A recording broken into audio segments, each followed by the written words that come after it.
का विस्तार, तुर्क राज्य का विस्तार। मानचित्र पर नजर डाले और पहचान करे कि प्रारंभिक तुर्क शासकों के राज की सीमा कहाँ तक फैली हुई थी। सीमा कहाँ तक फैली हुई थी? किसकी सीमा? तुर्क की। किसकी सीमा? 1290 ईस्वी में एक खिलजी सेनानायक ने ममलुक वंश के अंतिम सुल्तान पेक्कुबाद को दिल्ली की गद्दी से हटाकर एक नए राजवंश खिलजी वंश की स्थापना किया था। कौन सा वंश का स्थापना किया था? खिलजी वंश का स्थापना किया था। कहाँ? दिल्ली की गद्दी से हटाकर। किसकी गद्दी से हटाकर? दिल्ली की गद्दी से हटाकर। कौन वंश की स्थापना? खिलजी वंश की स्थापना 1290 ईस्वी में। ममलुक वंश के शासक को हटाकर किसके वंश के शासक के हटाकर? ममलुक। किसके? ममलुक। किसके? ममलुक। अंतिम सुल्तान पेक्कुबाद को दिल्ली की गद्दी से हटाकर नए राजवंश की खिलजी वंश की स्थापना की। इस वंश का सबसे प्रसिद्ध सुल्तान अलाउद्दीन खिलजी था। कौन था? अलाउद्दीन खिलजी। कौन थे? अलाउद्दीन खिलजी। उन्हें तुर्क राज की सीमा को बढ़ाने के लिए सैनिक अभियान चलाए। तुर्क राज की सीमा को बढ़ाने के लिए कौन सा अभियान? सैनिक अभियान चलाए। कौन खिलजी? कौन खिलजी चलाए? अलाउद्दीन। कौन खिलजी? कौन खिलजी? अलाउद्दीन खिलजी। उसने गुजरात, मालवा, रणथंभौर तथा चित्तौड़। देखो उसने गुजरात, ये क्या चीज है बउआ? गुजरात। और उसके बाद देखो मालवा। गुजरात मालवा पड़ता है इधर महाराष्ट्र के आसपास। किधर पड़ता है? मालवा का पठार जो है महाराष्ट्र, कर्नाटक, तेलंगाना ये सब यही पड़ता है। मालवा क्या पड़ता है? मालवा। और चित्तौड़ पड़ता है इधर राजस्थान में। किधर पड़ता है? राजस्थान में। चित्तौड़ की लड़ाई में सफलता पाई। ये सब की लड़ाई में क्या हुआ? सफलता पाई। क्योंकि ये सब गुजरात, मालवा और चित्तौड़ जो है पूरब तरफ है कि पश्चिम तरफ? पश्चिम तरफ है। कौन तरफ है? पश्चिम तरफ है। टोटल कितने दिशा? 4 दिशा। कौन कौन? कैसे बोलो? यदि हम मिक्स करके दिशा को पढ़ेंगे तो यहाँ देखो इधर पूरा पश्चिम, इधर उत्तर दक्षिण, आई दोनों के बीच में जब लेंगे तो क्या हो जाएगा? उत्तर पूरब। क्या हो जाएगा? और इधर क्या हो जाएगा? उत्तर पश्चिम। क्या हो जाएगा? उत्तर पश्चिम। इधर क्या हो जाएगा? इधर क्या हो जाएगा? उत्तर पश्चिम। इधर क्या हो जाएगा? दक्षिण पश्चिम। इधर क्या हो जाएगा? दक्षिण पूरब। दक्षिण पूरब। तो बोल रहा है यहाँ देखो इधर पूरब, इधर तो यहाँ इधर पूरब, इधर पश्चिम। तो इसको 2 भाग में बांट देंगे तो ये सब कौन दिशा में आ जाएगा? पश्चिम में आ जाएगा। और यहाँ से 2 भाग में बांट देंगे तो इधर कौन दिशा में आ जाएगा? पूरा। समझने वाली बात है, समझो गौर से। हम इसको 2 भाग में बांट दिए। क्या किए? लाइन के इस साइड कौन सा दिशा? लाइन के इस तरफ कौन सा दिशा? पश्चिम। कोई दिक्कत नहीं? आगे देखो यहाँ इसको हम ऊपर नीचे हम लाइन खींचे थे। अब हम यहाँ से लाइन खींच देंगे तो यहाँ से इधर कौन सा दिशा? लाइन से उधर कौन सा दिशा? लाइन से नीचे कौन सा दिशा? दक्षिण दिशा। अब समझ में आ जाएगा कि हम यहाँ से लाइन खींच देंगे तो इधर कौन सा दिशा? पश्चिम। यहाँ लाइन खींचा हुआ रहेगा तो इधर कौन सा दिशा? पूरब। और जब ऐसे लाइन खींचेंगे, क्षैतिज लाइन खींचेंगे तो ऊपर कौन सा दिशा? उत्तर। नीचे कौन सा? दक्षिण। तो दिक्कत नहीं। अब दिशा समझने में दिक्कत होगा? नहीं दिक्कत होगा। अब देखो क्या कर रहा है। लड़ाई में सफलता पाई। अपने गुलाम मलिक काफूर के मदुराई पर विजय हासिल की। मदुराई पर विजय हासिल मानचित्र 5 देखिए।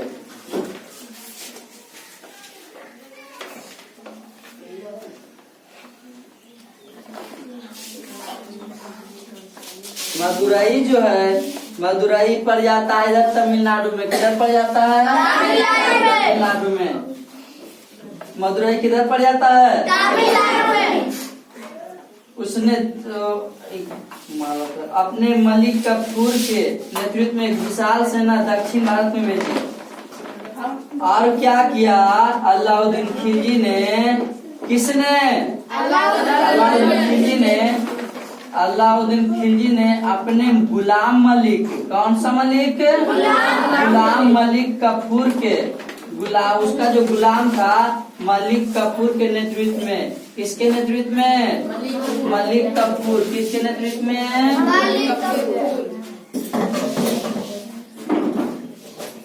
मलिक कफूर के नेतृत्व में। किसके नेतृत्व में? मलिक कफूर के नेतृत्व में एक विशाल सेना दक्षिण भारत भेजी। कैसी सेना? विशाल सेना। कौन भारत भेजी? दक्षिण भारत। लाइन खींच देंगे तो ऊपर कौन क्या हो जाएगा? क्या हो जाएगा? दक्षिण। तो उत्तर को कहेंगे हम उत्तर भारत। क्या कहेंगे? और इधर नीचे वाला को क्या कहेंगे? और यहाँ लाइन खींच देंगे तो इधर कौन भारत? पूरा भारत। इधर कौन भारत? पश्चिम भारत भेजी। उसने देवगिरी, वारंगल, द्वार समुद्र, मदुरई पर विजय हासिल की। देखो यहाँ देवगिरी जितना भी नाम है, देवगिरी, वारंगल, द्वार समुद्र और मदुरई, ये सब दक्षिण भारत की जगह का नाम है। दक्षिण भारत के जगह का नाम है। कौन सा भारत के जगह का नाम है? दक्षिण भारत के जगह का नाम है। और इस पर मलिक कफूर का जो सेना थे यहाँ पर आकर के लड़ाई झगड़ा करके सब पर जीत हासिल कर लिया। क्या हासिल कर लिया? हासिल कर लिया। क्योंकि दक्षिण भारत के ये राज्य दिल्ली से बहुत दूर थे। दिल्ली से बहुत दूर थे। दिल्ली कहाँ है बउआ? दिल्ली यहाँ पर है। दिल्ली यहाँ पर है। और दक्षिण भारत कहाँ पर है? यहाँ पर है, तमिलनाडु। अब बताओ तमिलनाडु दिल्ली से दूर है कि नहीं है? कितना दूर है? बहुत दूर है। दिल्ली और बिहार हम लोग के घर से इतना ही भीड़ है। अच्छा, हम लोग के दिल्ली बिहार से ज्यादा भीड़ है कि तमिलनाडु से? दिल्ली से ज्यादा भीड़ कौन है? बिहार की ज्यादा भीड़ तमिलनाडु। बिहार ये दोगुना फिगर देखो। यहाँ से एक मार्कर, यहाँ से एक मार्कर, 2 मार्कर, यहाँ 2 मार्कर, 2.5 मार्कर। दोगुना से भी ज्यादा दूरी है। दोगुना से भी ज्यादा दूरी है। अब मैप पर जो दर्शाया गया है लगभग एक्यूरेट है, पूरा सही है। मानचित्र के ये राज्य दिल्ली से बहुत दूर थे, इसलिए अलाउद्दीन खिलजी ने पराजित राजाओं को वार्षिक कर देने के बदले उन्हें शासन करने की अनुमति दे दी। वो सोचा कि जब हम वहाँ वार्षिक कर साल में हम टैक्स वसूलेंगे, इससे अच्छा है कि हम उनको क्या कर देते हैं, शासन करने की इजाजत दे देते हैं। शासन करने की इजाजत दे देते हैं। अलाउद्दीन खिलजी के विपरीत मोहम्मद बिन तुगलक ने दक्षिण के राजाओं को युद्ध में परास्त कर सीधे नियंत्रण में लिया। अब मोहम्मद तुगलक के शासनकाल में तुर्क राज की सीमा अपनी चरम पर पहुंच चुकी थी। अपने चरम पर पहुंच चुकी थी, क्योंकि मोहम्मद तुगलक का जो शासन था बहुत बड़ा साम्राज्य में था। देखो यहाँ मोहम्मद तुगलक, पेज नंबर देखो निकालो 39। इतना जो शासन, इतना जगह जो था टोटल मोहम्मद बिन तुगलक का शासक था। आगे पढ़ो। इसी के साथ इतने बड़े साम्राज्य की उसने रक्षा की और पश्चिमोत्तर सीमांत पर मंगोल आक्रमणियों ने उसने निर्णायक ढंग से हराया। परंतु उनका नियंत्रण किस सीमा तक प्रभावी था, आइए आगे देखते हैं। तालिका 1 को देखें।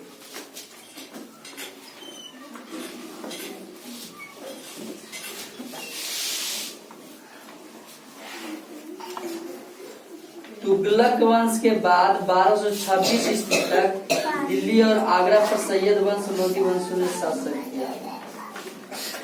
तुगलक वंश के बाद कौन कौन शासक किया? लोधी वंश और सैयद वंश। लोधी वंश और तुगलक वंश के बाद कौन सा वंश के बाद? लोधी वंश और सैयद वंश। लोधी वंश और सैयद वंश। दिल्ली के सुल्तान शासक कैसे चलाते थे? देखो आगे पढ़ो, पेज नंबर 43। दिल्ली सल्तनत का विस्तार भारतीय उपमहाद्वीपों के एक बड़े क्षेत्र में हो गया था। एक बड़े क्षेत्र में पहले जो तुर्क लोग आए थे दिल्ली पर आए थे। कहाँ पर आए थे? दिल्ली पर। कहाँ? दिल्ली पर आए थे। और धीरे धीरे क्या हुआ कि यहाँ अपना शासन करने लगा। धीरे धीरे शासन करने लगा। करते करते करते करते करते फिर क्या हुआ, यहाँ जो पहले का राजा होता था उसको क्या करता था? लड़ाई झगड़ा कर देता था। अपना सैनिक रखता था, सैनिक से करके यहाँ के राजा को क्या करता था? हरा देता था। हरा करके उस राज को हड़प लेता था। उस राज पर अपना शासन जमाने लगता था। उस राज पर अपना शासन जमाने लगता था। और अपना शासन जमा करके बाद में करता क्या था कि उस पर फिर अपना टैक्स लगा देता था या दूसरा को शासन करने के लिए देता था। और वहाँ से जो लगान होता था, टैक्स होता था, वो अपने आप अपना जिम्मे में लेता था। इस पर नियंत्रण रखने के लिए दिल्ली के सुल्तानों को सूबेदार, सेनापति एवं प्रशासकों की जरूरत पड़ती थी। कोई भी शासन करेगा तो बिना सूबेदार और बिना अधिकारी, बिना सेनापति या प्रशासक का काम चल जाएगा? तो सेना रखेगा तो सेना का हेड रखना जरूरी है। कोई एक ऑफिस खोलेगा तो उसमें सूबेदार रखना, ऑफिसर रखना बहुत जरूरी है। क्योंकि जो कागजात का काम करेगा, जो कागजात का काम करता था उसको सूबेदार कहा जाता था। क्या कहा जाता था? जो कागजात का काम करता था उसको क्या कहा जाता था? सूबेदार। ने खड़ा जाएगी। जो कागजात का काम करता था, पढ़ने लिखने वाला काम करता था, उसको क्या कहा जाता था? बैठ जाओ, खड़ा जाएगी मनीषा। जो सेना को देख रेख करने के लिए जो हेड रखा जाता था उसको क्या कहते थे? सेनापति। क्या कहते थे? ध्यान नहीं रहता है, कहाँ रहता है दिमाग? ला के बता रहे हैं। बैठो।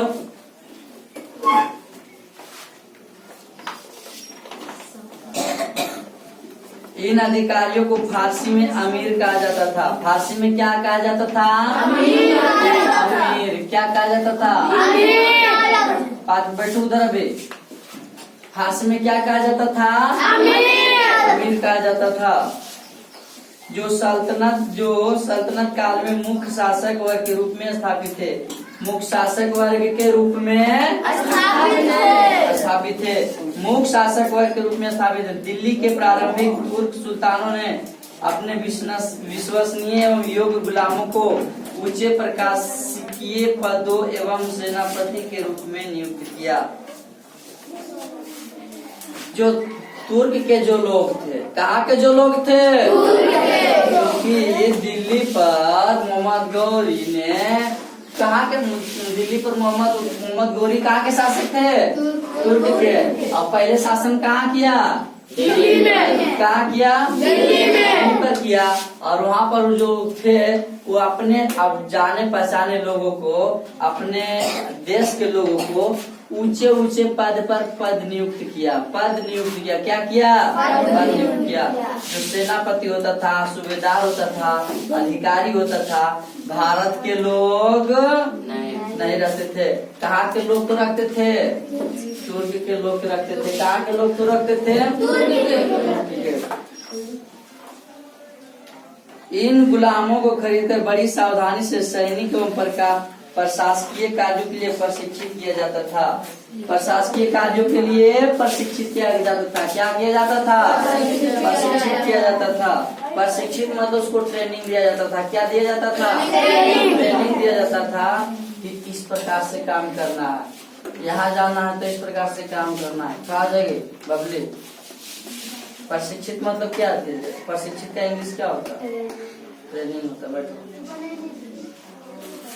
इन गुलामों को खरीदकर बड़ी सावधानी से सैनिक एवं प्रशासनिक कार्य के लिए प्रशिक्षित किया जाता था। ये गुलाम अपने मालिक सुल्तान के प्रति पूर्ण रूप से निर्भर एवं वफादार होते थे। ये जो गुलाम होते थे, क्या होते थे? गुलाम जो होते थे अपने सुल्तान या अपने जो मालिक होते थे उसके ऊपर पूर्ण रूप से निर्भर होते थे या फिर उनका वफादार होते थे। जो मालिक या फिर जो सुल्तान दिल्ली पर जो राज करता था उसको क्या करते थे? सुल्तान। क्या करते थे? सुल्तान। यहाँ जो अधिकारी जो नियुक्त करता था कि जाओ यहाँ से कर लेना, यहाँ से टैक्स लेना, इतना टैक्स हमको देना, जाओ वहाँ से टैक्स लेना, वहाँ से टैक्स हमको देना। कहाँ कहाँ टैक्स लेता था? जहाँ जहाँ जीता था, जहाँ जहाँ जीता था। जिस क्षेत्र को युद्ध में जीता था उस क्षेत्र से टैक्स लेता था। क्या लेता था? टैक्स लेता था।